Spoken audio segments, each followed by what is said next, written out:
Salutare! Am revenit! Am revenit cu un nou mit. Fantoma Fantoma lui Ryder.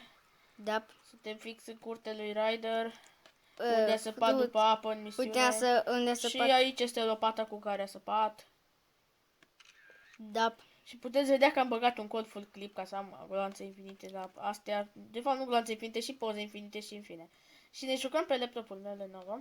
Da. Și sunt mândru să nu călcăm pe ăla pentru că acolo este o misiune. Și vrem să vă spunem ceva nou. Se descarcă PES. Și să facem și din PS. Ăsta e în picapulă. Și din FIFA 14 să facem și... Dacă ne descărca FIFA 14, FIFA 13. Da, și... Și să terminăm seria asta cu miturile și cred că filmăm și episoade din FIFA 14 și FIFA 13. Și FIFA 13 și PES. Și FIFA World. Și FIFA World o să filmăm. Da, Și asta să revenim la mit. Revenind de la mit, am auzit că 220 Gaming a zis că se abonează la noi și... Da, și s-a abonat. Da, chiar vrem să-i facem reclamă. Da, îi face reclamă 220 Gaming. Îți mulțumim că te-ai abonat la noi, îți mulțumim de like-uri. Primul abonat! Da, de fapt avem 4 subscriber, dar el a fost primul, deci El a fost primul subscriber, deci respect pentru el. respect. 100%. Asta vă abonați la canalul lui. Tipul face și mituri și PES și este de treabă. Nu, face mituri. Mituri din GTA San Andreas. Este să facă intro-uri, noi nu. Știi, na. Na. Și Tipul este de treabă. tipul este de treabă. Abonați-vă. Să vă abonați la canalul lui pentru că merită. Poate Să-i dați colaborăm. acolo un like. Pentru ce e ambulanța aici, bă? Fix în fața casei lui Ryder. Ciudat. Da, și ce să mai zicem? Păi, cam atâtea fiind zise. O să facem și din Samp. Și revenim la mit. Am văzut aici o gropi, dar nu știu pentru ce.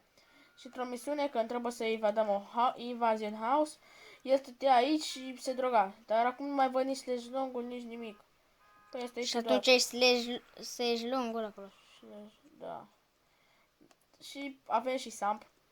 Da. Auzi, avem Da, și și Samp. Ușa asta seamănă cu aia de la casa de lemn. Vedeți, același trei. același lacăt. Același lacăt, același tot. Și da, eu m-am întrebat, bă, de ce e aici și nu poți intra acasă lui Ryder? Păi am auzit, da, un gamer mai mare decât mine, la Andrei Cojocaru. Decât noi.